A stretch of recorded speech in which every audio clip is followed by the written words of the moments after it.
irrigation, climate change mitigation, value chain development, agricultural research, and disease control, among others. Supporting private sector growth. Madam Speaker, the private sector has been directly supported through industrial parks development, promoting small and medium enterprises, and facilitating tourism. Industrial development and investment. 8 government-owned industrial parks are currently operational. These are Namanve, Jinja, Bweyogerere, Mbale, Soroti, Mbarara, Kasese, and Ruzira. In addition, there are 3 industrial parks developed under the public-private partnership arrangement at Kapeka, Mukono, and Buikwe. Uganda Investment Authority has acquired 12 square miles for industrial development provided by various local governments in the 18 zones across our country. Uganda's global reputation as an investment destination has been boosted significantly in the recent past. Uganda has been named the #1 investment destination in East Africa by the AIM Global 2023 Abu Dhabi. In addition, our country has been ranked among the top 10 African countries for the best investment destination in Africa by the African Development Bank. It is now also ranked first in East Africa for capital market growth by Abusa Bank. We are moving. Small and medium enterprises. Madam Speaker, these SMEs in manufacturing and export sectors will be supported by $20 million from World Bank Investment for Industrial Transformation and Employment Project, which we abbreviate as INVITE, that will provide grants and a concession credit to qualifying SMEs. These SMEs will access new and innovative financing products with long-term financing of up to 15 years. This intervention aims at increasing Uganda's manufactured export products, generate direct and indirect jobs for more than 200,000 workers, and safeguard existing jobs for 530,000 workers. Madam Speaker, an allocation of shillings 209.3 billion has been provided through the INVITE project for next financial year. Now I turn to tourism. Uganda has increasingly been recognized as a tourism destination and is ranked by CNN as one of the top 10 best tourist destinations in the world. Nkademu, Uganda has increasingly been recognized as a tourism destination and is ranked by CNN as one of the top best tourism destinations in the world. We will continue to promote domestic and inbound tourism, including the use of digital platforms. Uganda will also be marketed as a global and regional center for meetings, incentives, conferences, and exhibitions. Hospitality standards will be enforced through licensing, grading, and classification of tourism facilities. Shillings 249 billion has been allocated for the promotion of our tourism business. Madam Speaker, all the private sector interventions I have detailed above have been allocated shillings 2.4 trillion. Now investing in people. Madam Speaker, Uganda has registered visible improvements in healthcare outcomes, access to knowledge, and a decent standard of living. On average, a Ugandan now lives longer at 64 years, up from 53 years, just as recently as 2015. The Ugandan attains more years of schooling and enjoys a higher income per capita than ever before. Let me repeat this, because it is interesting, especially to me, who is working day and night to make sure that the youth and the sick are helped to recover. Uganda has registered visible improvement in healthcare outcomes, access to knowledge, and a decent standard of living. On average, a Ugandan now lives longer, 64 years, up from 53 years, just as recently as 2015. Attains more years of schooling and enjoys a higher income per capita than ever before. Now we turn to health. Access to health care by Ugandans remains a key priority of this government. Consequently, 381 health center 2s have been upgraded to health center 3s. Honorable Jane, you will confirm that one. In addition, 250,000 health center 3s have been upgraded to health center 4 and equipped and are now functional, largely supported by the Uganda Intergovernmental Fiscal Transfer Program, which we abbreviate as UGFIT, which is co-funded by the World Bank. Construction and equipping of 31 new health center 3s in sub-counties without any health facility is now at 90% complete. The health referral system has also been enhanced by fully functioning 143 intensive care units and 5 high dependency units in national, regional referral hospitals across our country. Next year, the Murago Super Specialized Hospital and the new state-of-the-art intensive care unit at Uganda Cancer Institute will be fully operationalized. They will provide specialized care to all Ugandans and reduce medical referrals abroad. In addition, all existing health center 4s and health center 3s will be facilitated to offer quality health care to all Ugandans. In this respect, health worker supervision and management will be strengthened to reduce absenteeism. After the ongoing audit of the payroll, the ban on health worker recruitment will be lifted. Let me repeat this. After the ongoing audit of the payroll, the ban on health worker recruitment will be lifted. Government in the next few weeks resolves the plight of the medical interns and doctors designated as senior house officers in view of their important role in supporting the health care system. Government, we, in the next few weeks, resolve the plight of medical interns and doctors designated as senior house officers in view of their important role in supporting the healthcare system. So please, interns, calm down. We are coming to rescue you. In the meantime, I have provided shillings 22 billion to clear outstanding areas for medical interns and senior house officers for the financial year ending June this year. Education. Madam Speaker, we have registered significant progress in accessing to education. Uganda's literacy rate improved from 70.2% in 2012 to 79% in 2021.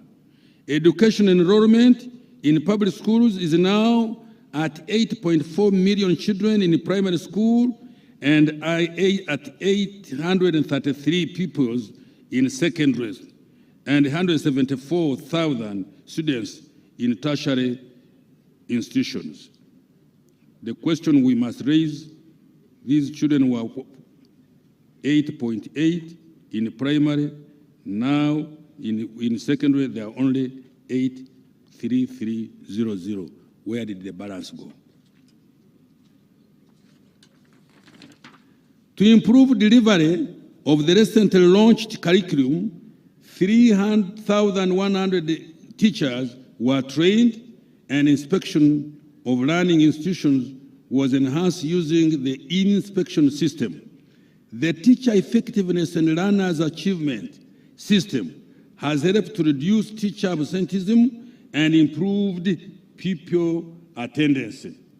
The education management information system has been revamped to support data management and decision-making in education.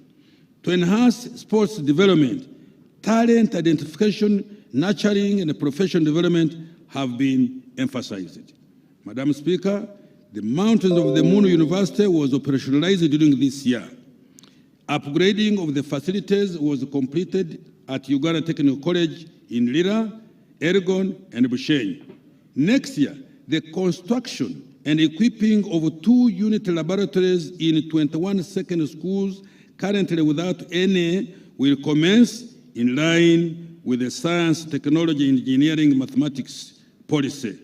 Government will continue with the construction of 115 city secondary schools in sub-counties without any under the Uganda Intergovernmental Fiscal Transfer Program. Madam Speaker, after the ongoing audit of the government payroll, the ban on recruitment will also be lifted to cover the staffing gaps in education. Madam Speaker, government will continue to support sports activities and entertainment talents for performing artists. Safe water. Madam Speaker, the national water coverage for safe and clean water for human consumption now stands at 70%, with 67% in rural areas and 72% in urban areas. But we still need more. In rural areas, graft flow schemes have been completed at Lirima in Manafa, Lukaru, Kabasanda in Utambala, and Nyawiche, Kichenke in Ibanda. Piped water systems have also been constructed at Nyakibingo in Rukungiri, Kabuyanda in Isingiro, and Oromo water supply system in Kitugum Ramo. In addition, 40 solar-powered mini-piped schemes serving 173 persons have been constructed across 15 least-served districts, including Liantonde, Sembabule, Yumbe, Rakai, Buyende, Kamuli, and Kakumiro. In urban areas, 9 piped water supply and sanitation systems have been completed in Dokolo, Padibe, Lamo, Odramachaku, Arua, Kagadi, Morolem, Alerek, Abim, and Kambuga 2 in Kanungu. Madam Speaker, access to safe and clean water will be enhanced to achieve 85% coverage in rural areas and 100% average in urban areas by the year 2025. Next year, the main activities toward this goal include construction of 1,540 boreholes in 1,050 villages and town wards, building 49 large and 67 medium and 80 small piped water schemes in both urban and rural areas, and the rehabilitation and maintenance of 50 water systems in growth centers. Interventions that build human capital have been allocated 9.6 trillion.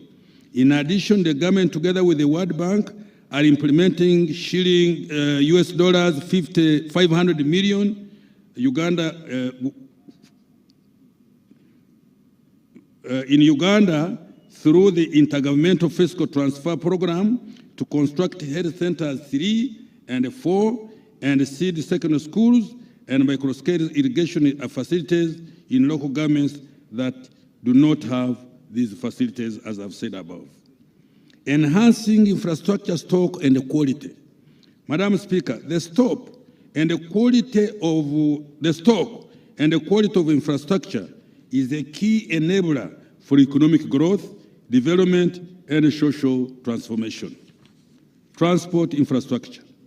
Transport infrastructure development has been a major hallmark of Uganda's recent economic development. The road sector in 1986 totaled 97,100 kilometers. Today, it has expanded 20-fold to almost 160,000 kilometers, while only 6,700 kilometers of today's road network is paved. The road network now allows access to even the remotest part of Uganda.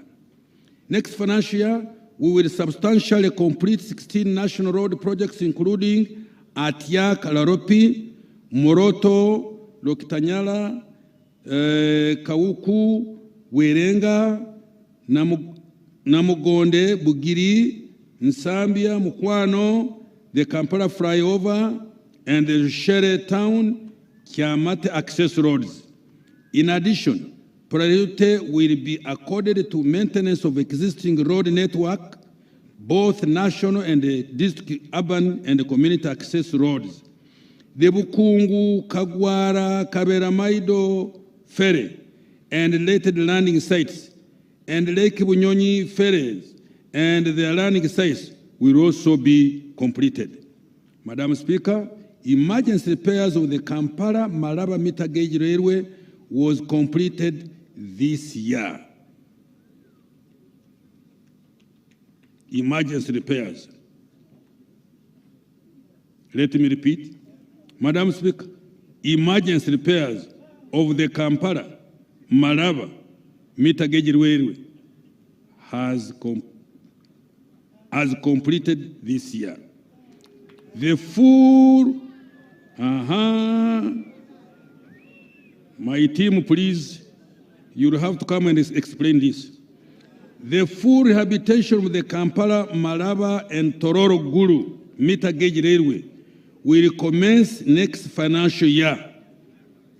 49 of the right of way for Kampala, Malaba standard gauge railway has been acquired. The construction of Malaba Kampala standard gauge railway will commence next financial year, for which shillings 535 billion has been provided. Madam Speaker, in the air transport sector, the redevelopment of and expansion of Entebbe International Airport is at 85% complete and is due to be completed by July 2024. The construction of Kabalega International Airport now stands at 91.7% and will be completed by September 2023. We shall also rehabilitate and upgrade the following aerodromes that are under feasibility studies: Kidepo, Pakuba, Mbarara, Gulu, Arua, Kisoro, and Kasese. Madam Speaker, an allocation of shillings 4.5 trillion, representing 13.3% of the total budget, has been budgeted for road maintenance, construction, railway development, and rehabilitation, water, and air transport development. Of particular significance, an allocation of shillings 1 billion has been provided to each district, city, and municipality for road grading, maram, and compacting. In total, shillings 176 billion has been allocated for this purpose. We have also secured US dollars $608.7 million, equivalent to shillings 2.25 trillion, to address flooding, traffic congestion, poor road infrastructure, and signalized injunctions, and unemployment in Greater Kampala metropolitan area, covering Kampala, Wakiso, Mukono, and in Mpigi district and their municipalities. This will upgrade 504 kilometers of roads, including junction signalization in 8 urban authorities, rehabilitation of 30 stormwater drainage points, upgrade 23 markets, and construct 25 artisanal parks and industrial work spaces for the small-scale manufacturers. Madam Speaker, in collaboration with the World Bank, government is implementing the US $360 million Uganda support to municipal infrastructure development USMID program to improve infrastructure and address operational challenges in the cities and municipalities. Power infrastructure. Power generation, transmission, and distribution infrastructure have continued to expand. Generation capacity increased to 1,379.1 megawatt as at March 2023 from 1,343.9 megawatt in March 2022, an increase of 34.4 megawatt, although that is not enough again. With the commissioning of the Karuma hydropower project planned for September this year, generation capacity will increase to 1,976 megawatt. The 6 megawatt Nyagaka 3 hydropower project is also due for commissioning by end of this month.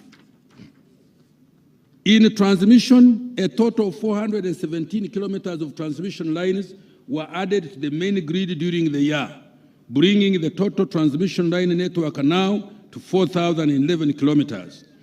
To enable evacuation of power from 600 megawatt Karuma hydropower project, the 2048 kilometer Karuma Kawanda, the kilometer 55 Karuma Oruyo, and the 76 kilometer Karuma Lira lines have been completed.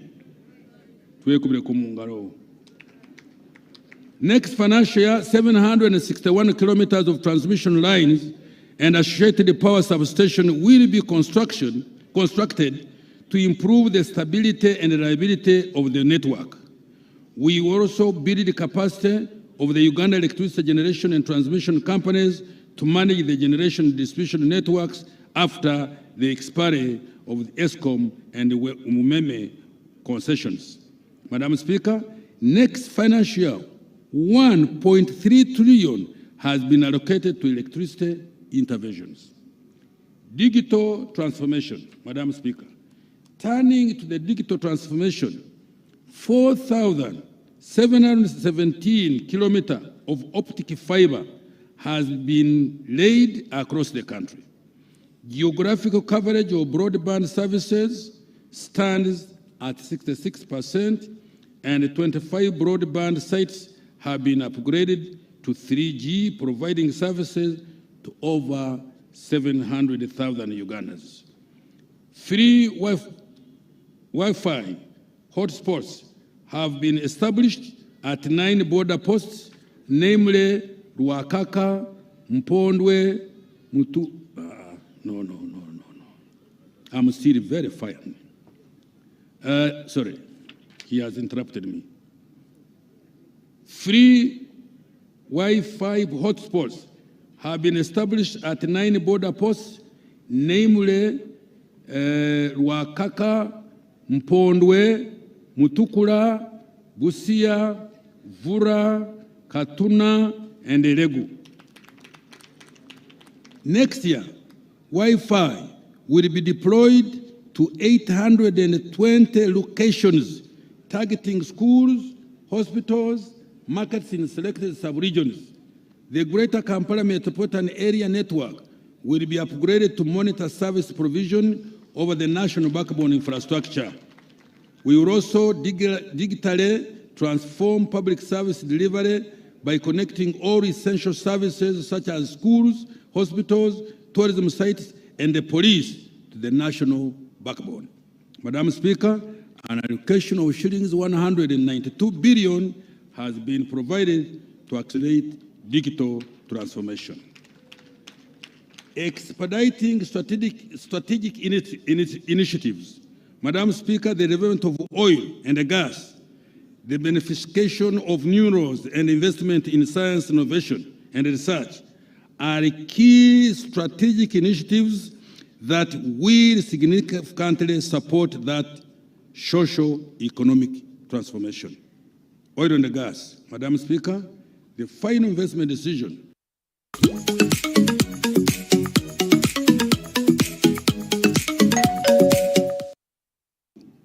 we are fast-tracking the construction of the East African Crude Oil Pipeline, EACOP, and the National Oil Refinery. In addition, the right-of-way for Kabale, Hoima, Buloba refined products pipeline and the financing for the refinery and associated infrastructure will be concluded. Preparatory work for the development of petrochemical industry at the Kabale Petro-based industrial park will also be expedited.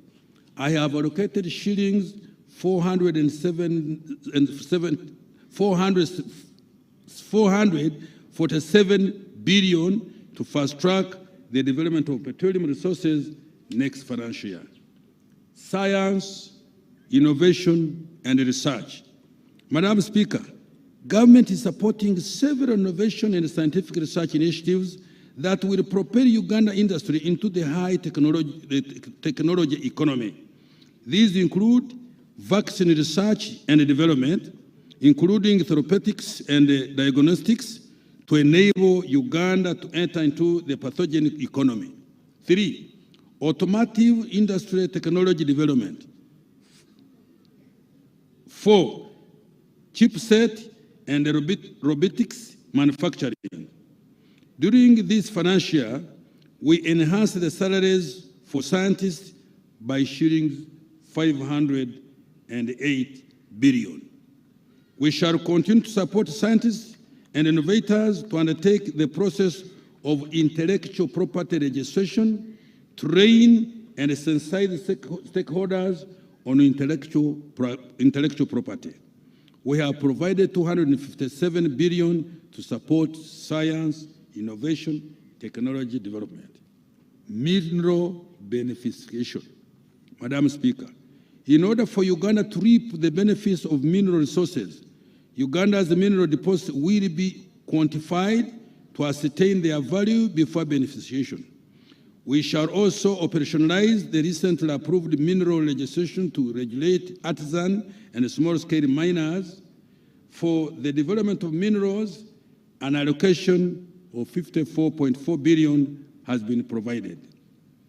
Maintaining security, good governance and rule of law.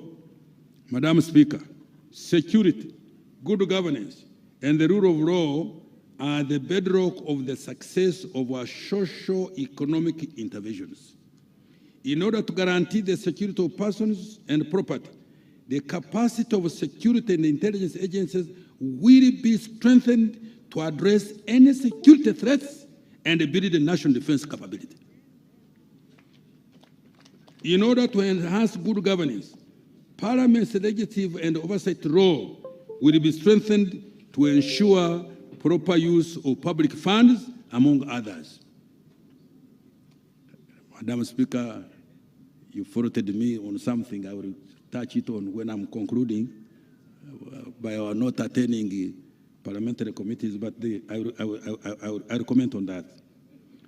Furthermore, we will ensure compliance with the rules and regulations in public financial management and implement Parliament's recommendations on the use of public funds. To improve efficiency and effectiveness of government, we will further automate financial management systems.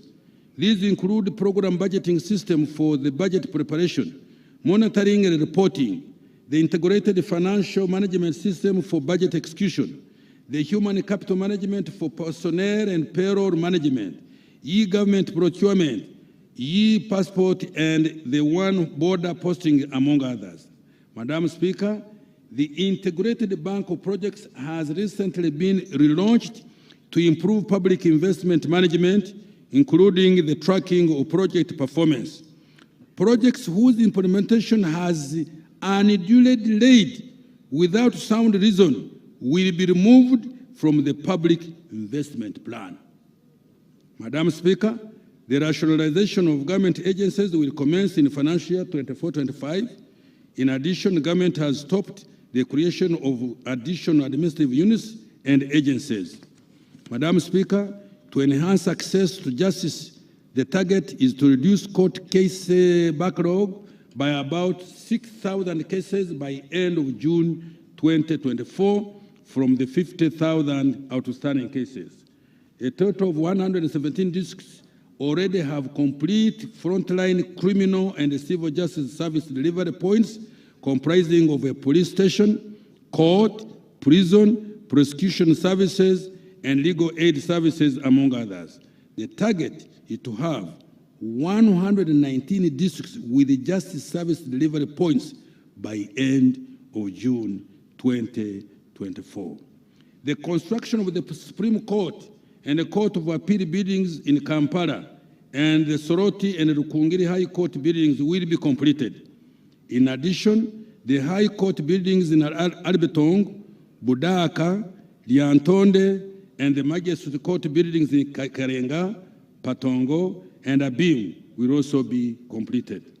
Madam Speaker, the functions which include enactment of legislation, oversight, and accountability roles will further be strengthened. In this regard, the construction of parliamentary chambers is ongoing. Madam Speaker, security, governance,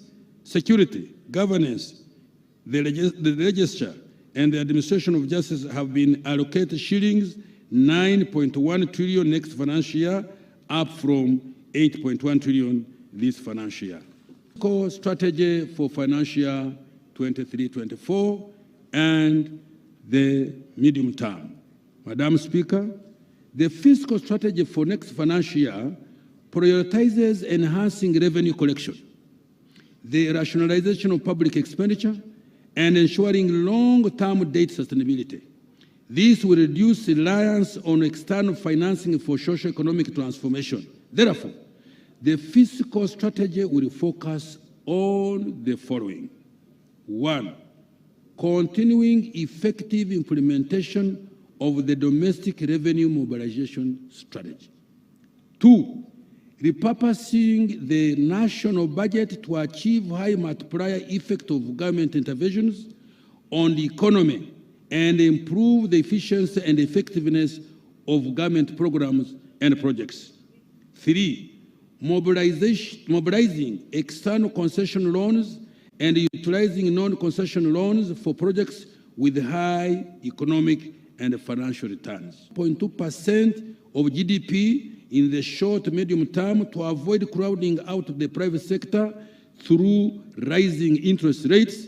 And 5, reducing the budget deficit to within a maximum lift of 5% of GDP and gradually converging towards the East African target of a deficit of 3% of GDP. Next financial year, the budget deficit will be reduced to 3.5% of GDP. In order to live within our means, we have reduced consumptive expenditure.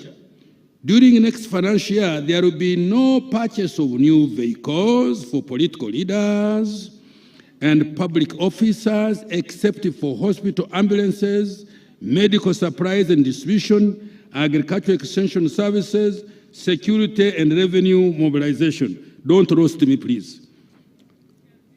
That's a decision that we took. Travel abroad has also been restricted to statutory functions and for critical legal and resource mobilization functions. We will also regulate expenses on workshops and seminars. Madam Speaker, during this year, domestic arrears worth shillings 166 billion were settled. Government is committed to paying verified suppliers, court awards, and compensation for ranches. Next financial year, shillings 200 billion has been allocated to settle domestic arrears. Madam Speaker, to improve absorption and utilization of external loans and grants, government has undertaken the following measures. 1, requiring accounting officers of ministries, departments, and agencies to provide quarterly physical performance briefs to the Minister of Finance, Planning and Economic Development, and Office of the Prime Minister on the performance of externally financed projects under their jurisdiction. 2, ensuring project selection design, approval, and analysis is undertaken before the project is approved for funding. 3, providing a dedicated fund for land acquisition and right of way instead of earmarking funds for particular projects to address delays in compensation. 4, commencing project implementation only on sites where there are no rights of way and other physical encumbrances. 5, requiring all environmental and social safeguards to be enforced by the Ministry of Gender, Labor and Social Development and the National Environmental Management Authority during the project design. 6, enhancing dialogue with the development partners to ensure smooth implementation of externally funded projects. And 7, placing all project coordinators on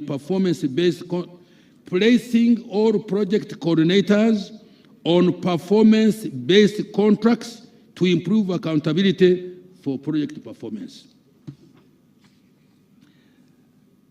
Domestic revenue mobilization for the financial year we are budgeting for. Madam Speaker, domestic revenues for financial 23-24 are projected to amount to 29.7 trillion, of which 27.4 trillion will be tax revenue and 2.3 trillion will be non-tax revenue. This represents a revenue effort of 14.3 of GDP. We want to go to 18-20 in the immediate future. Under the domestic revenue mobilization strategy, the objective is to improve revenue collection to between 16 to 18 of GDP over the next 5 years from about 13.5 of GDP currently now. I have said that already. Next financial priority has been placed on improving tax administration, including use of ICT to fight tax evasion and rationalizing tax exemptions to improve their effectiveness and reduce revenue leakage. Madam Speaker, government is undertaking the following tax measures and reforms in tax administration to further improve revenue mobilization. Rationalization of tax exemptions. Madam Speaker, to reduce revenue losses from exemptions, next financial year we shall commence the rationalization of tax exemptions. However, we will continue to provide tax exemption based on the following.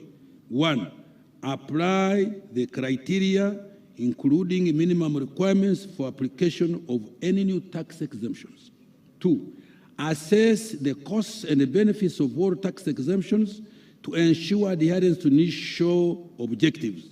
3, streamline and clarify the roles and responsibilities in the governance of tax exemptions. Madam Speaker, the respective provisions of the tax laws that provide the following exemptions have been repealed. 1, deductions allowed for accelerated wear and tear on plant and machinery. No more depreciation will apply henceforth. 2, exemption on VAT for diapers, inputs for processing hides and skins into finished leather, and inputs into iron ore, smelting into billets. Tax laws amendment. Madam Speaker, the tax laws have been amended to improve the tax system and ensure fairness.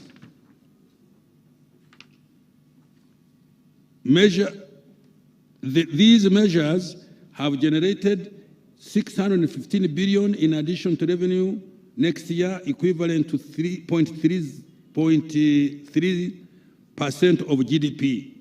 The amendments are detailed in the respective tax laws approved by Parliament. I will, however, highlight a few of these amendments later on. Income tax.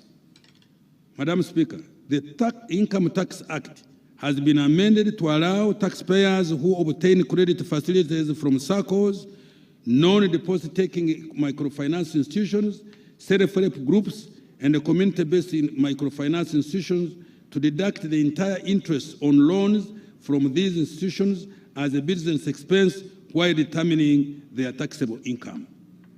This is the practice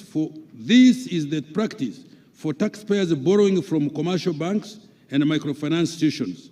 The objective of this measure is to extend this benefit to borrowers of microfinance institutions and money lenders. This will support low-income individuals and groups to enable them access financial services and improve profitability and survival rate of the SMEs. Madam Speaker, in addition to withholding tax of 10%, Madam Speaker, in addition, a withholding tax of 10% has been imposed on commissions paid to agent bankers to equalize their tax treatment with other agents operating similar businesses, such as mobile money agents. Value added tax. Madam Speaker, the VAT Act has been amended to 1.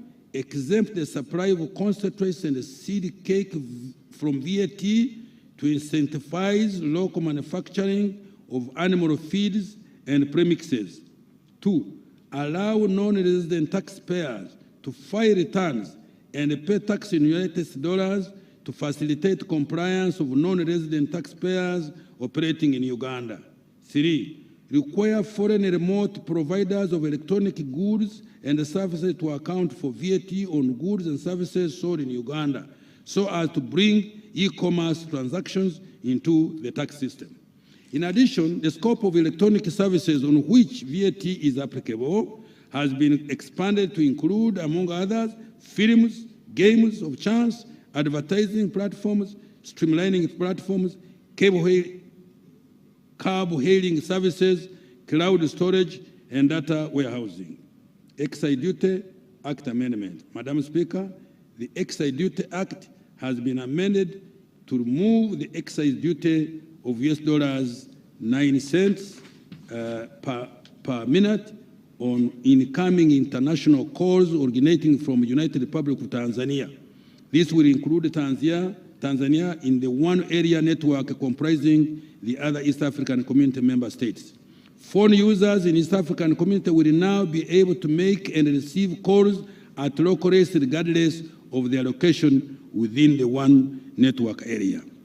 Madam Speaker, the size of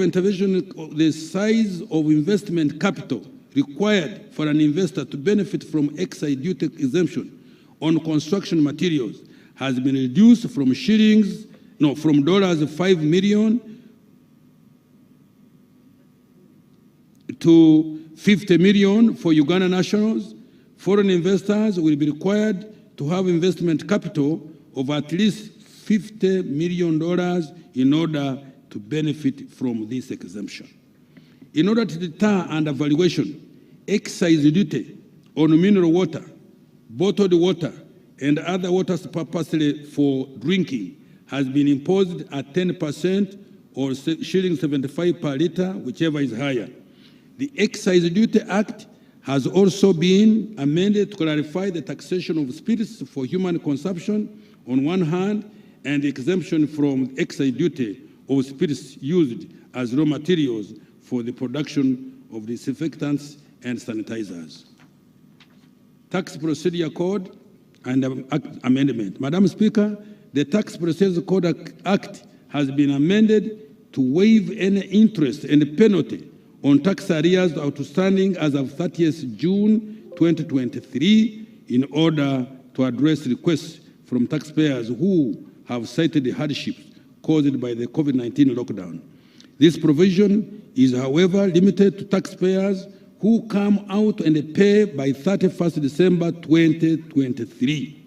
Where the taxpayer pays part of the principal tax outstanding by the deadline, the payment of interest and penalty shall be waived on a pro-rata basis. After that date, URA will decisively enforce recovery of all taxes and penalties. Ratification of the Convention of the Mutual Administrative Act Assistance in Tax Matters Implementation Act. Madam Speaker, Parliament has enacted a Convention on Mutual Administrative Assistance in Tax Matters Implementation Act 2023. This is to increase cooperation among tax authorities in participating countries to tackle tax avoidance and cross-border tax evasion. This will assist URA to receive correct information to deter illicit financial transactions where the country is estimated to lose revenue amounting to shillings 300 to 500 billion annually. Tax administration reforms. Madam Speaker, Sustainable revenue collection requires efficiency in the management and administration of the tax system. The following measures will be undertaken. 1. Strengthening the taxpayer register expansion program framework, which is a collaboration between Uganda Revenue Authority, Uganda Registration Services Bureau, Kampala Capital City Authority, and the Ministry of Local Government in revenue collection. This framework targets to improve the environment for business formalization and growth. 2. Supporting local governments to enhance their revenue effort, including using electronic systems. 3. Undertaking VAT field audits, complex audits, and strengthening data recovery. 4. Leveraging ICT to analyze the data and integrating with other government systems to properly identify the taxable transactions and taxpayers. 5. Improving taxpayer awareness to know their rights and obligations and enhance stakeholder engagements. 6. Continuing tax education and awareness intervention across regions, sectors, and gender. 7. Further strengthening of URA staff compliance to procedures, guidelines, and standards to curb corruption tendencies and minimize revenue leakages, including staff deployment in areas with highest risk for revenue collection. 8. Utilizing the alternative dispute resolution mechanism by negotiating with the taxpayers for settlement of tax disputes out of the court system to avoid delays in the resolution of tax disputes. 9. Using ICT systems such as electronic fiscal receipting and invoicing system, electronic fiscal devices, and the digital tracking system, tax stamps, and rental tax solution, and telecom sector activities. 10. Continuing the outgoing integrity drive to combat corruption. Let me repeat this. Continuing the ongoing integrity drive to combat corruption and other vices essential for improving revenue collection. 11. Intensifying the surveillance of wider coverage of porous borders to curb smuggling through extensive intelligence-focused operations supported by use of drones and body cameras. Strengthening regional integration and trade. Madam Speaker, budget consultations with our regional ministers of finance were held on 8th to 12th May 2023 in Arusha, Tanzania, and agreed to make some changes in the East African taxation structure. Madam Speaker, to make our industries more competitive, attract investments, and remove the remaining barriers to trade among African countries, we agreed as East African Community partner states to change the taxes paid on goods coming from outside the East African Community as follows. 1. 0% duty levied on imports of raw materials and capital goods. 2. 10% duty charged on imports of intermediate goods. 3. 25% duty charged on imports of finished goods not readily available in the region. 4. A maximum rate of 35% duty charged on imports of finished goods readily available in the region. And 5. Small adjustments to promote import substitution and value addition of our local industries. Now I turn to public debt.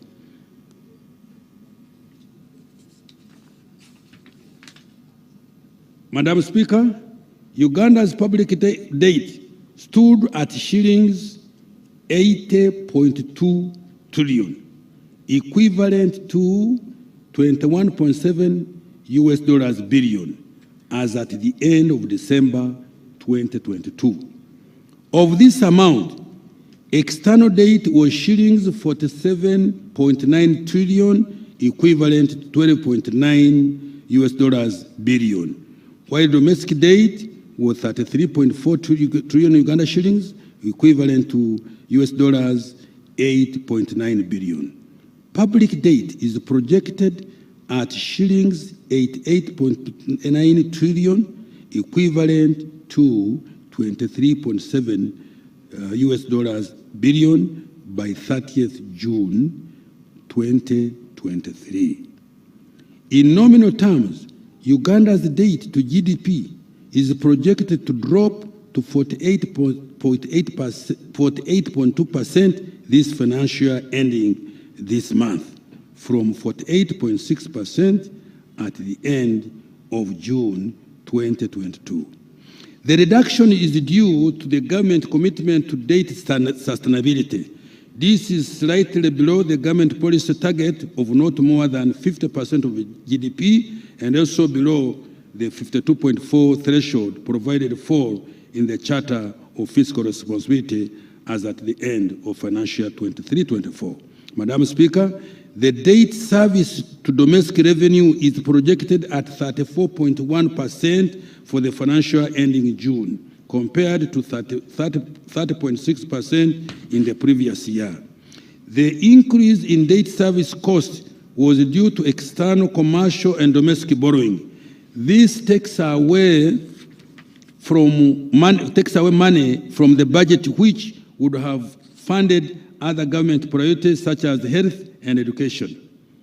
Debt sustainability. Madam Speaker, to maintain debt sustainability, government will work to, 1, ensure effective implementation of the domestic revenue mobilization strategy to boost the capacity to increase domestic revenue collection.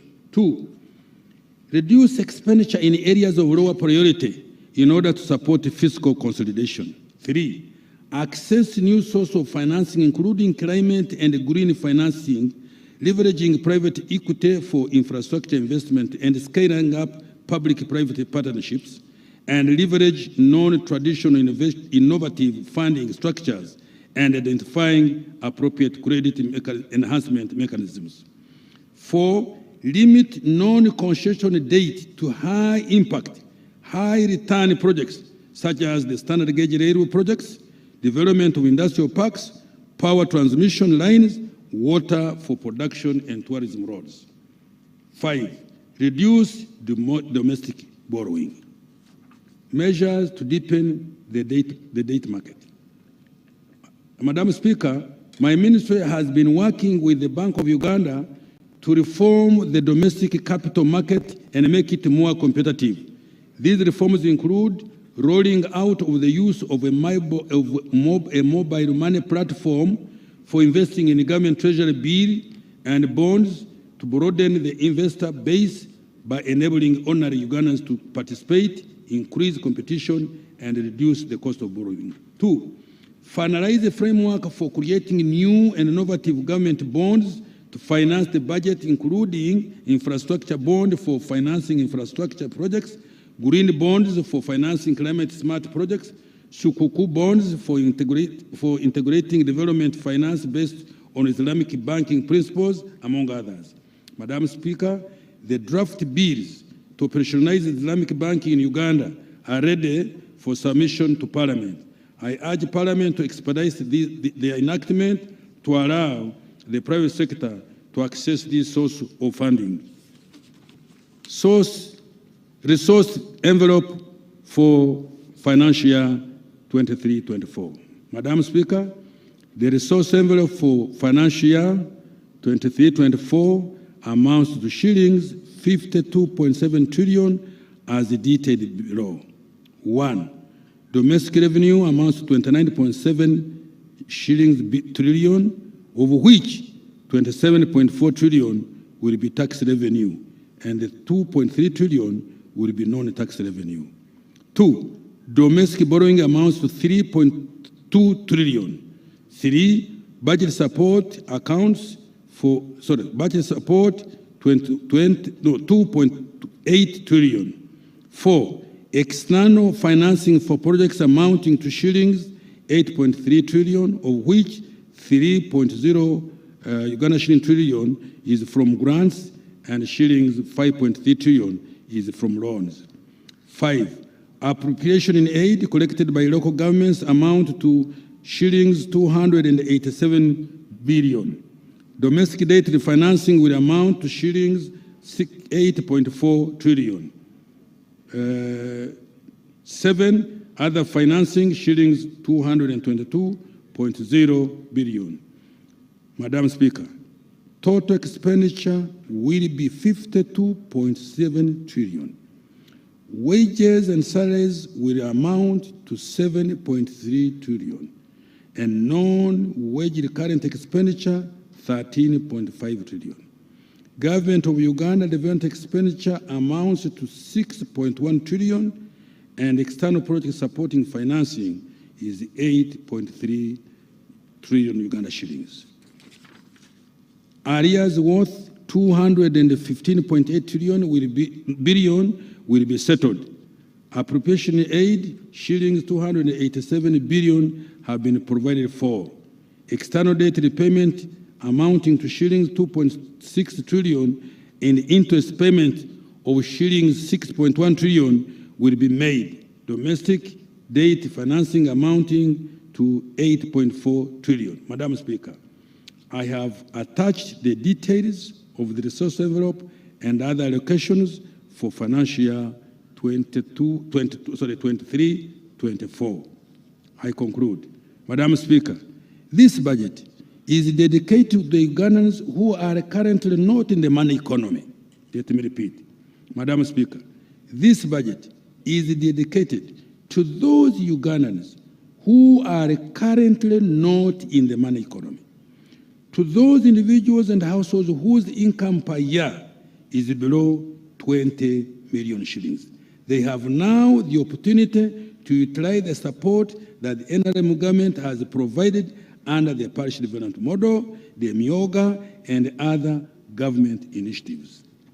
This budget supports taxpayers who are recovering from the after-effect COVID-19.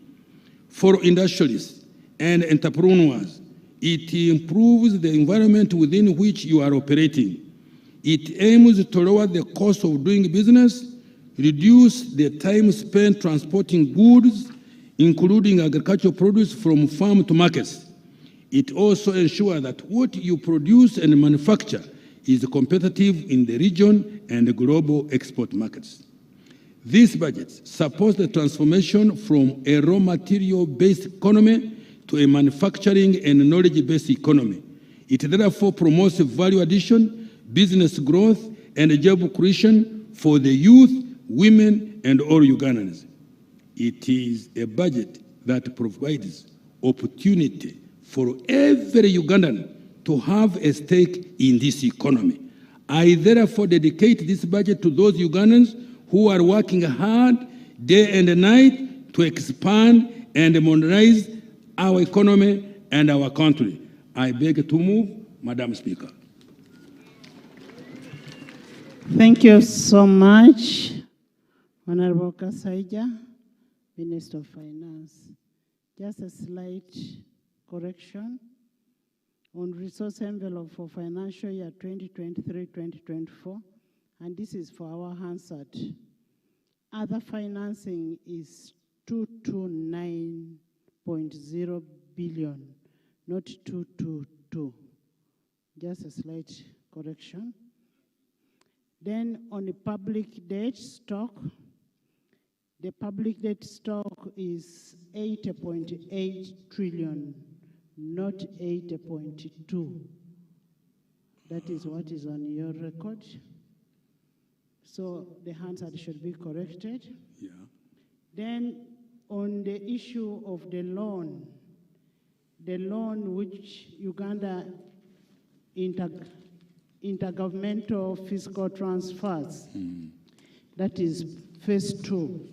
Then Uganda Secondary School Expansion Project. These loans were approved in 2021. And what is delaying the implementation is the acquisition of ownership of land. One of the conditions that was given is that the schools must give ownership. There should be evidence of ownership. So we request local government and central government to ensure that there is ownership of this land for implementation of the loan. Otherwise, we are already paying the interest.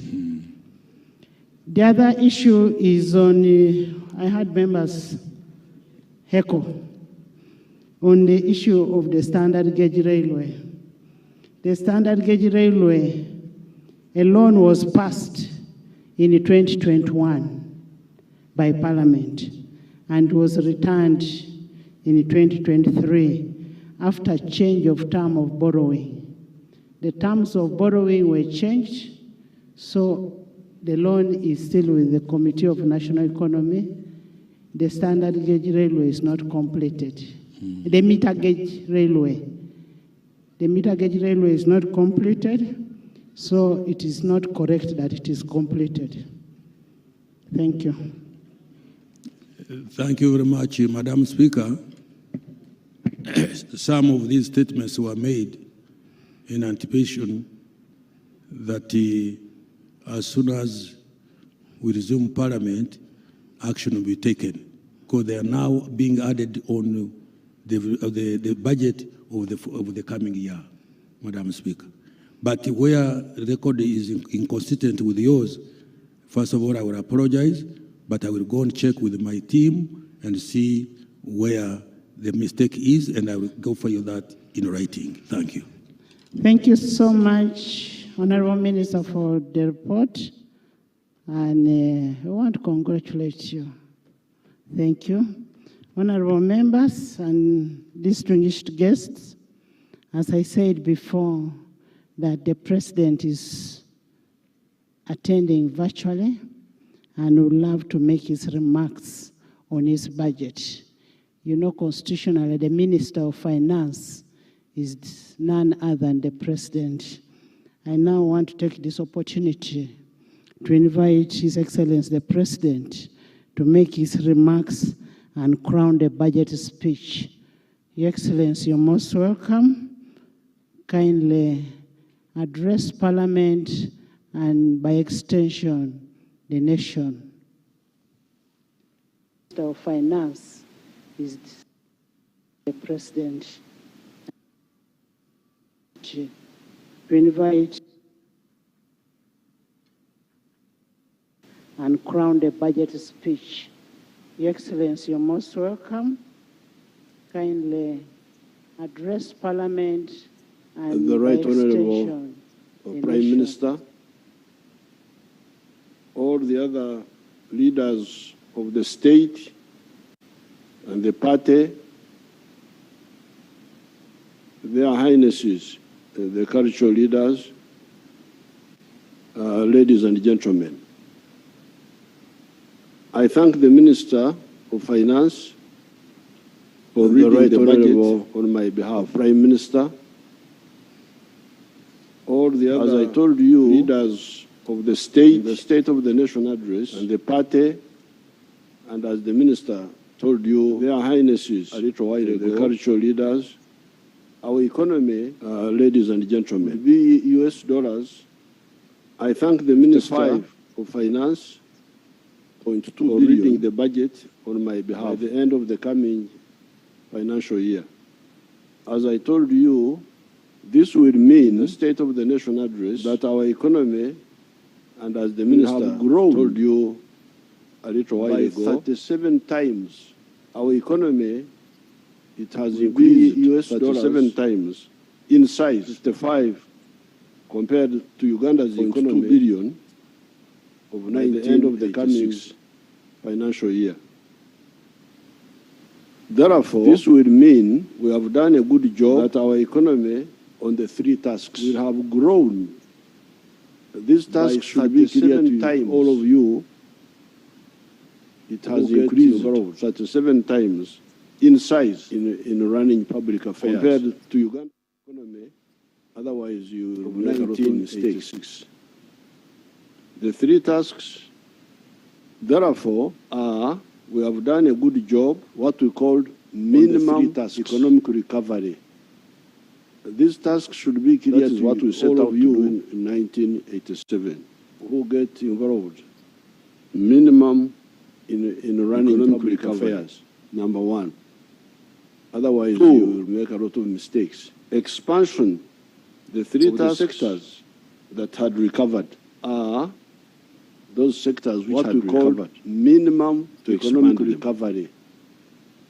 And three, that is what we set out diversification in 1987 from the original narrow spectrum recovery.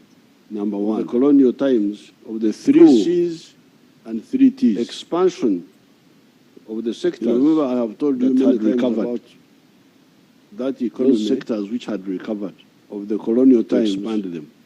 Of the three C's and the three T's.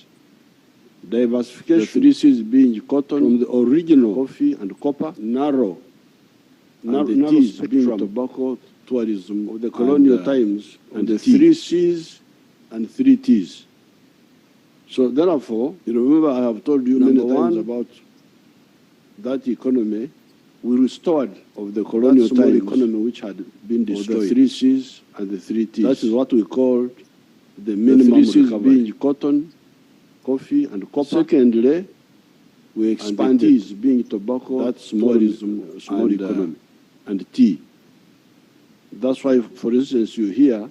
So therefore, that coffee, number one, which was 2 million bags, we restored, is now 9 million bags being destroyed. That is what we call the minimum recovery. 3 million kilograms. Secondly, we expanded, is now 60 million kilograms, more economy. So, number one, that's why, for instance, you hear recovery. That coffee, number two, which was 2 million bags, expansion. Number three, now 9 million bags. Diversification. Tea from the original 23 million kilograms of the three C's and three T's to many more is now 60 million products. Such as what? So, number one, fish recovery, dying of old age in Lake Victoria here. But now, we have something like, at one time we had gone to 22 factories, but now I think we have like 12 factories of fish. Maize was just for roasting on the roadside. People didn't know that maize was money. But now maize, in fact, they used to make a distinction between what they call cash crop and food crop. And food crop was supposed not to be cash crop. So maize was cash crop, was food crop, not cash crop. It is now both. Bananas, milk, that's how my tribe had been left out of the money economy by the colonial people. Milk was just for drinking and making the Banyankore women very fat. But it was not a source of money. For money, for milk of selling in the towns, it was coming either from abroad or from Kenya, KCC. Beef, cocoa, beans, gold, etc. All these have now been added. So therefore, clearly, minimum recovery, expansion, diversification should be clear to all of you who talk so much about some of these things. Those are the three tasks. But we also added a fourth task, the knowledge economy.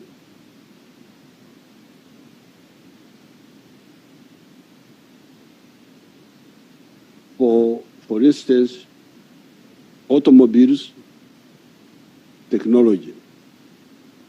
When you talk of Chira, you are now talking of a new economy. You are no longer talking of just coffee and agriculture and hotels. You are not even talking of simple manufacturing. You are talking of high knowledge, high tech manufacturing. So this is the fourth task now, the transformation, minimum recovery, expansion, diversification of what was there, but also new type of economy based on science and high technology. Example, automobiles, pharmaceuticals, vaccines, etc.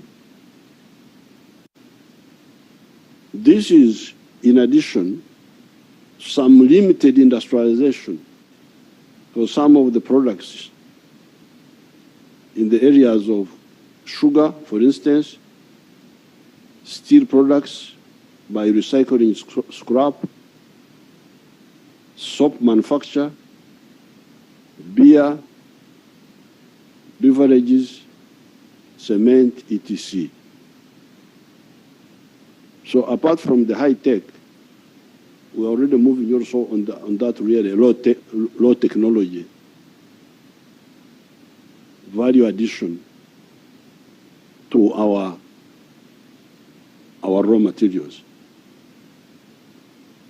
And these are very important, very interesting figures.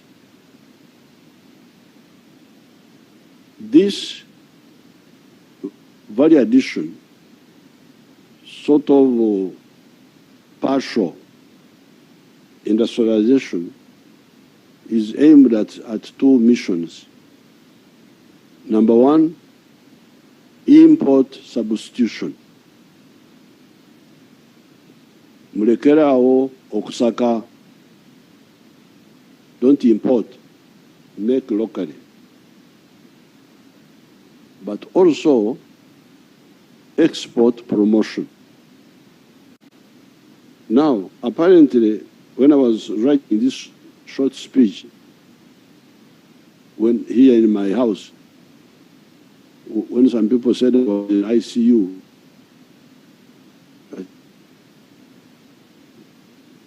because it allows me to do one or two things, assisted by my comrade, Mama Janet, who is here, from a distance, as you can see, safe distance. So when I was writing this short speech, I asked my people, to cross-check these figures, but because if they are true, they are very interesting. The import substitution value of these industrial products, these small industry, for all these sabuni, those low industry.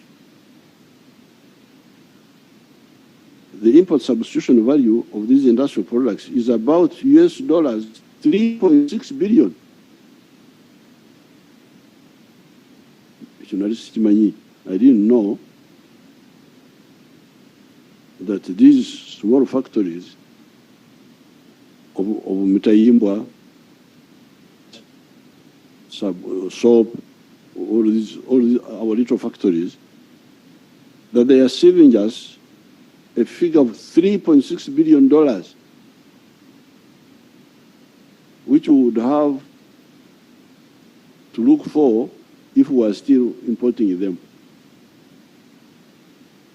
But they are also apparently bringing into the country as export earnings US dollars 1.6 billion.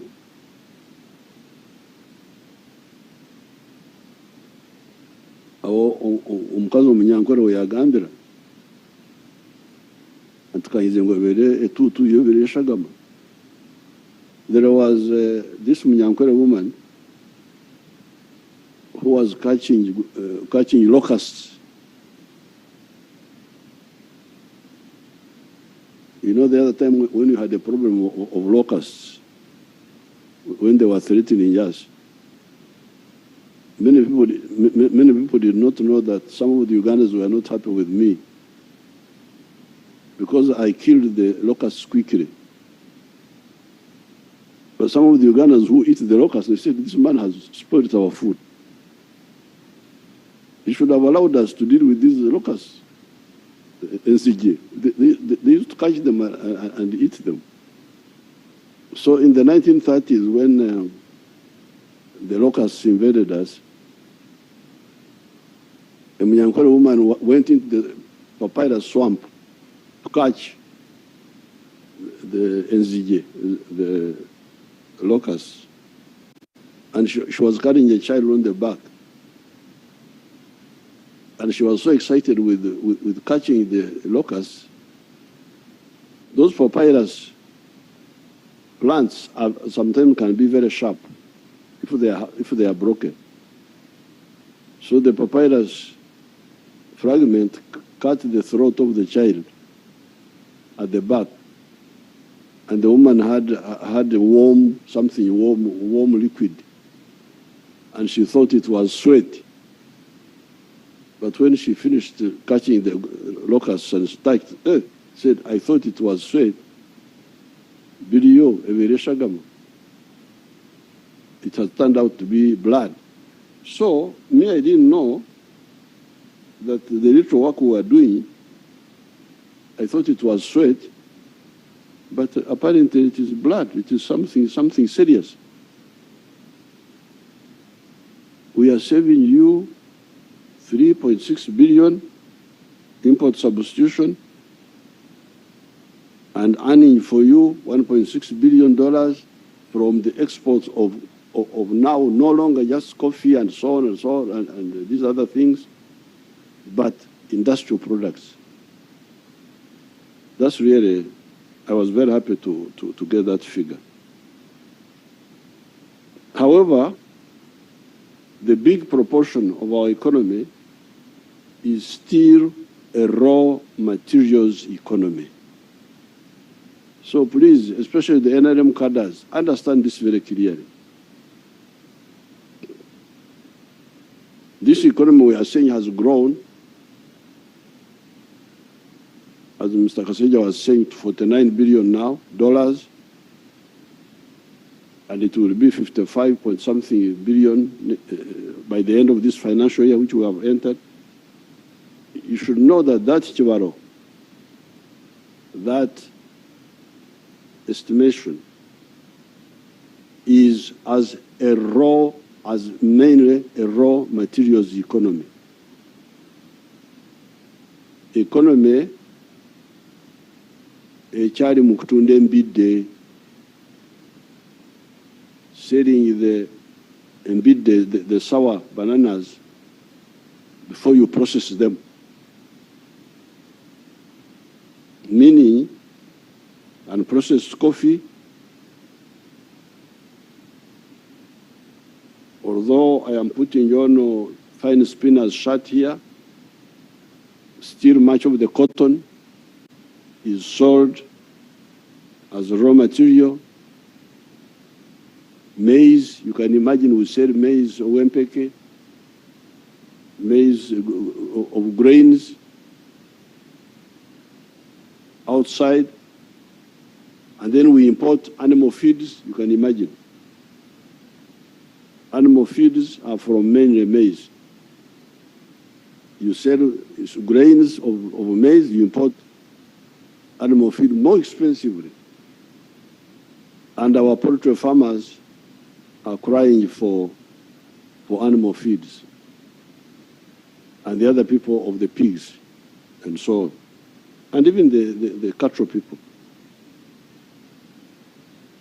Until recently, we have been importing leather from outside. You can imagine, Amaliba, skins and hides. Until recently, when I built that leather factory in Kaumu, our people were importing leather from China and from India. Now, this is where, and I was hearing all of you making speeches there,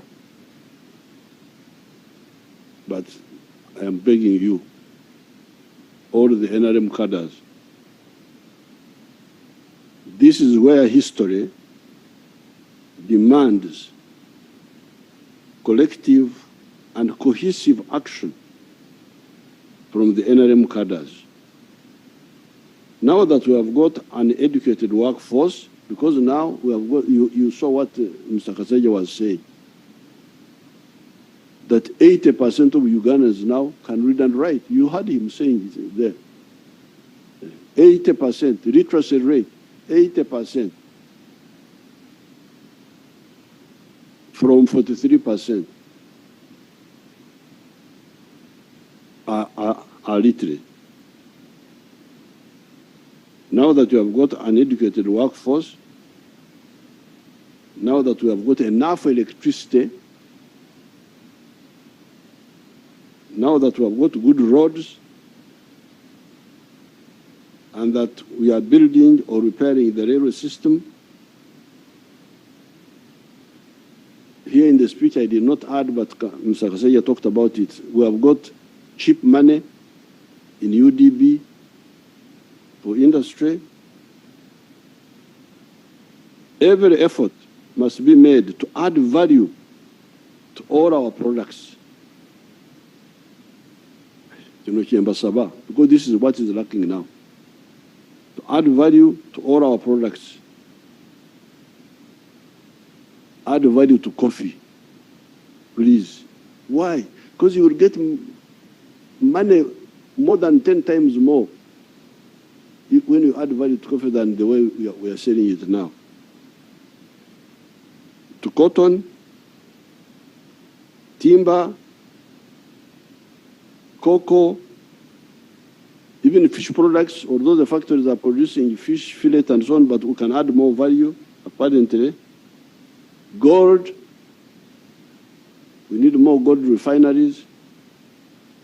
Iron ore, we don't want to sell iron ore unprocessed to anybody. We need to sell steel, copper, vermiculite. There's a lot of vermiculite in Bugisu there. Phosphates, you can imagine we are crying that there is a war in Europe, so we can't get phosphates now. We have phosphates here in Tororo. The Chinese man who had come there, our people stole money from him. He was stupid. He was giving bribes to idiots and thieves. He should have helped me to get them, and I would have hanged them. But we shall get other investors. So, adding value to phosphates, petrochemicals, maize, bananas, etc., etc. By doing this same economy will jump to US dollars 550 billion instead of the mere 55.2 billion we are talking about, laudable though it is. I am happy to say, oh, we have gone to 55.2 billion, but I'm not satisfied. No. And I think in the other speech which I gave, on the State of the Nation, I quoted the example of South Korea, and I was able to quote for you the economy of South Korea in 1961. I hope you can compare it with Uganda of 1961. I think that time in the other speech I said the economy of South Korea was two something billion. It is now almost 2 trillion. Imagine the little South Korea has got a GDP half of the whole GDP of Africa. Tibaswara. South Korea is half size of Uganda. But they now have a GDP which is, I think, almost 2 trillion. And you hear that, I hear all these people quoting when they go to meetings. African GDP is now 3-something trillion. I really feel embarrassed. Why can't these people keep quiet? How can the whole of Africa have economy smaller than Japan? Because Japan has got something like 5 trillion. Now here you are talking about the GDP of Africa being 3 trillion and you talk about it. You are not even embarrassed. Me, I'm embarrassed to talk like that.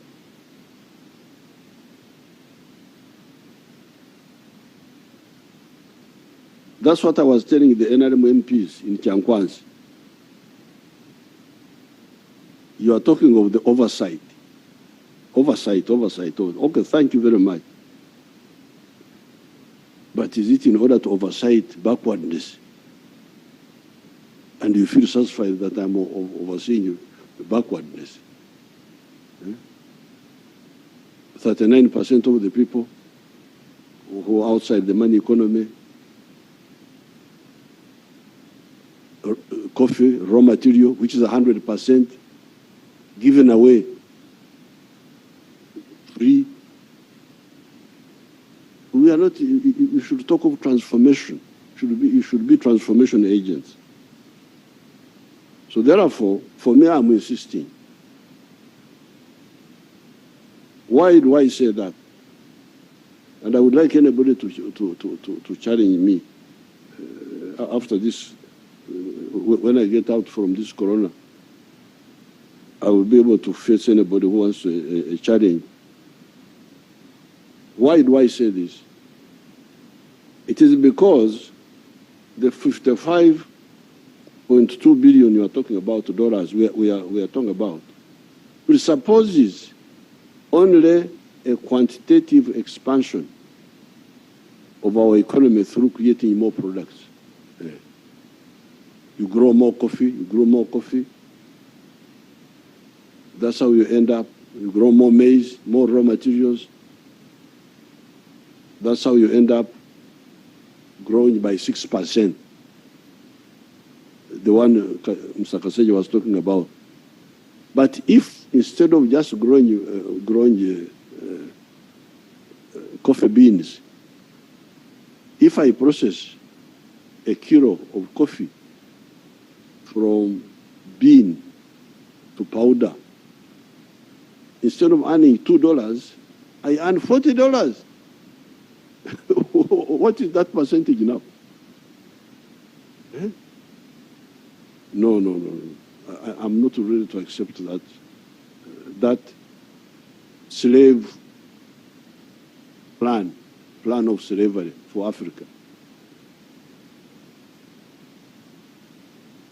My envisioned economy of US dollars, 550 billion, acknowledges the already achieved goal of quantitative expansion. Grow more coffee, grow more maize, grow more what? Fantastic. But when you add value, what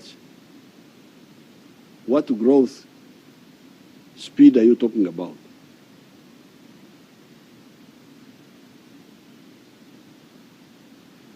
But adds another element. My envisioned economy of the US dollars 550 billion acknowledges the already achieved goal of quantitative expansion, but adds another element of qualitative leap through value addition. That's what I'm talking about. That is not all, however. Remember, there are still 39% of our households that are still spectators instead of being part of the players. These are the Bakorechida Kyonka, teach me Ichkeken, working only for the stomach. Here below is a report written for me by Major Agaba, one of our army officers, about one of our wealth creators, Nyakana of Rwengaju, near Fort Portal. This army officer wrote for me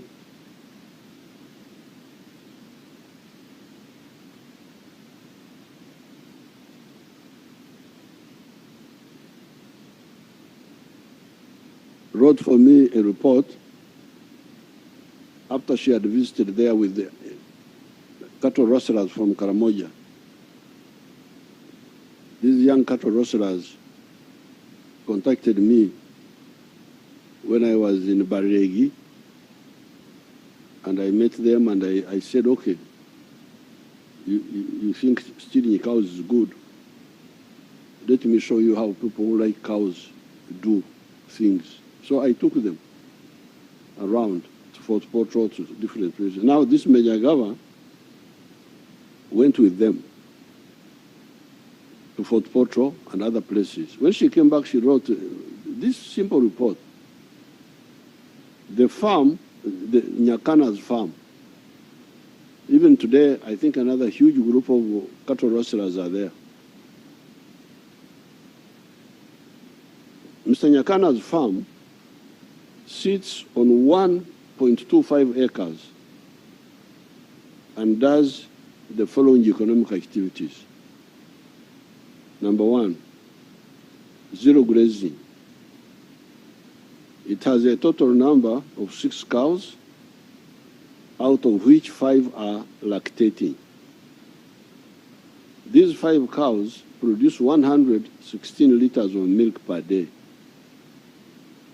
A liter of milk in the area ranges between shillings 1,000 and 1,200. Earnings, he sells 100 liters per day and spends 40,000 per day on their feeding. So that is 100 liters times 1,000 shillings, that's 100,000 shillings, minus 40,000 shillings expenditure. So his daily net income from cows is 60,000. This is net now. He has removed the costs. So daily 60,000 times 30 days, 1.8 million a month, times 12 months, 21.6 million from milk on 1 acre, 1.25 acres. Then his other enterprise was poultry, is poultry. He has got 7,500 birds. This is the language, of course, I don't use myself, because I don't call, Nkoko are not enyonyi. This buyayo of foreigners which you copy. Enyonyi is enyonyi, Nkoko is Nkoko. You can't say Nkoko is enyonyi. You must be mad. You can't be from Africa here. I've even had some people calling cows animals. Animals. I feel like fighting. You cannot call my cows animals. Ente is ente, and Nyamaishwa is a Nyamaishwa. So please, deal with your foreigners, but don't bring your confusion to us. But now, she's the one who wrote this, that Nyakana has got 7,500 birds, out of which 4,500 lay eggs. He collects 120 trays of eggs per day and sells each tray at 12,000 shillings. Earnings, 120 trays times 12,000 is 1.44 million per day.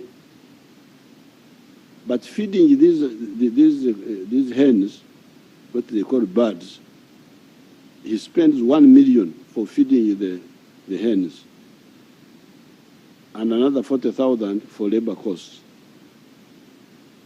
So out of the 1.44 minus 1 million for feeding, then minus 40,000 for labor costs, this therefore leaves him with 400,000 shillings as a daily net income from chicken.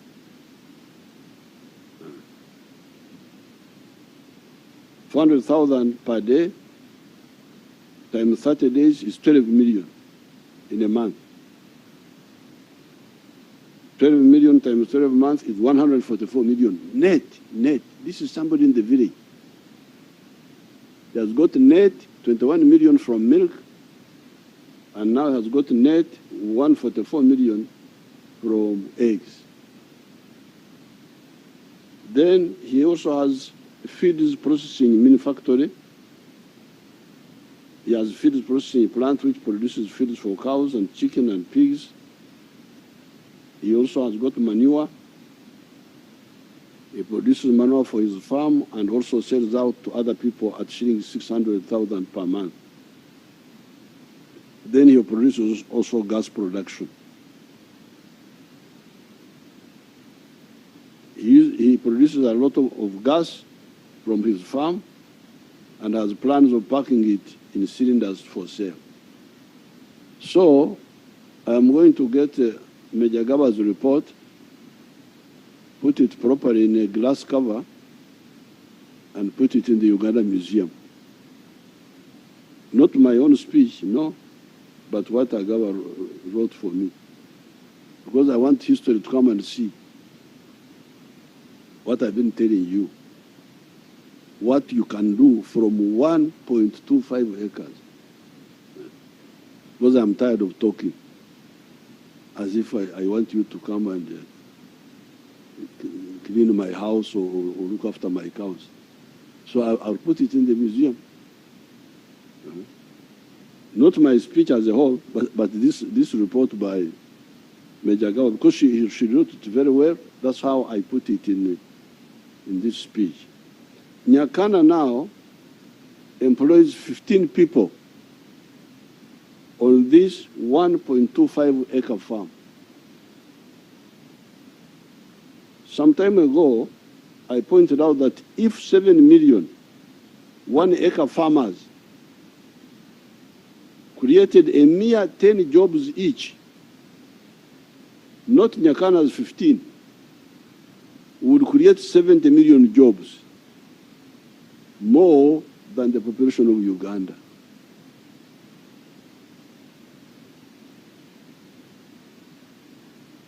And if you want to know that this is possible, you should find out how many Africans came from other countries and came here. Banyarwanda, Barundi, people from South Sudan, from Tanzania. They came because of the few economic activities which were going on during the colonial times. Coffee, cotton, kajo, sugarcane. That's how they came. They came because the internal labor was not enough. The labor within Uganda was not enough. So these Africans from other areas had to come. So even now, if we implement this, we shall have so many jobs that the Ugandans will not be enough. Therefore, no games, please. No games, no delays, no corruption, no aloofness by leaders and officials in the issue of value addition, and no relenting on PDM and Emyoga. Uganda is unstoppable. Some people, when we tell them quietly, politely, they don't seem to get it.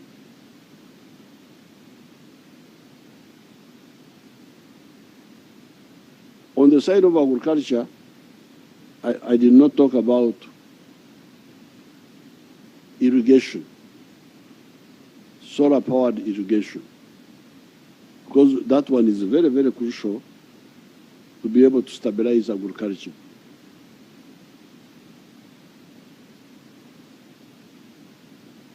You had your budget, Ugandans, of Uganda shillings 52 trillion.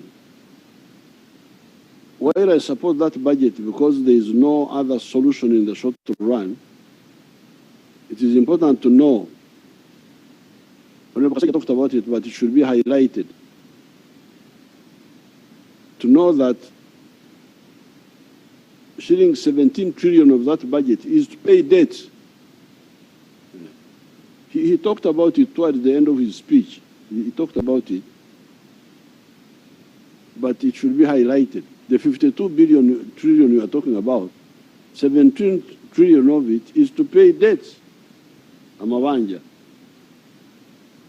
Many of these debts were being pushed by the neo-colonial public servants until recently, when I put down my foot and insisted on approving every loan. That's why you hear that these loans take time now to be approved, because I insisted I must approve of every loan, external loan. Because all this money was not worth borrowing. If you audit it, it was not borrowed for a good purpose.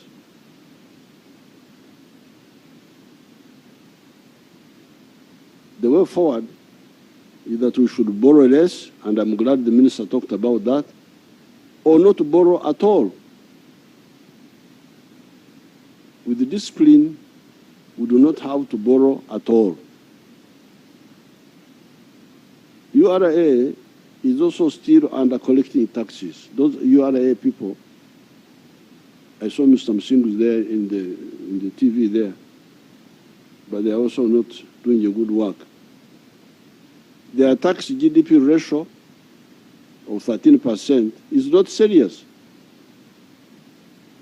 In Europe, countries like Holland, our tax GDP ratio of 39.7%. However, we say in our language here, ekitata muhima tekimala konte. When a cattle keeper still has life, he will get new cows, even if the old ones died. We shall learn from the mistakes of the past and perform better. Now, what I want the NRM cadres to understand is that in order to do the industrialization I talked about, we don't have to use government money. The government money has already been used on the basics, infrastructure, security, and so on. The strategy is to handle well the private sector. Private sector can help us industrialize our country, provided we handle them well. I want to thank all the Ugandans who have been praying for me. I've been watching you, praying for me at the National Chairman's office, Babaranda and Hadija Muzukuru, praying in All Saints Church, praying in signing the board here near the gate, and all the others who have been wishing me good luck. I appreciate really. It's good to know that I am not as bad as some people try to make me, and that there are Ugandans who appreciate. I also want to congratulate our people in Bukedea. What Right Honorable Speaker spoke about, I was following our guard there, a call, was elected as chairperson with a big majority after the death of the chairman, who was also NRM. I congratulate all those who are involved. I congratulate Right Honorable Anita Mong, because she helped us a lot. It's not illegal for a speaker to have a clan. Is it in the Constitution that a speaker must have no clan, including a political clan? So if it's not unconstitutional, then I want to salute her. And the NRM people who stood down, because there were NRM people who stood down for our call. So I thank you, and I wish everybody good luck. Next time when I come on the TV, I will talk about Corona. because now I am an expert and I'm also a veteran of Corona. So you count me among the veterans. Thank you very much. Thank you so much, Your Excellency, for successfully delivering the budget speech and crowning it. I want to reiterate our commitment as legislature that we will do our work as enshrined in the Constitution and mindful of the money economy. We'll do what all it takes, but mindful of the money economy, and we'll always ensure that there is value for money. We will not allow anything else but value for money for us to increase money in the economy. Thank you so much for us to be able to get what we want. Thank you. Adjournment. I want to once again thank the President of the Republic of Uganda and all the dignitaries that were invited and have attended this very special function. In a very special way, I want to thank Mama Janet Museveni for taking good care of our president. We want to thank you so much, and we keep praying for you and the family, and we wish our president a very fast recovery. We want you out there to do work for this country. We are adjourning the House to Tuesday at 2 p.m., 20th June, 2023. The anthems.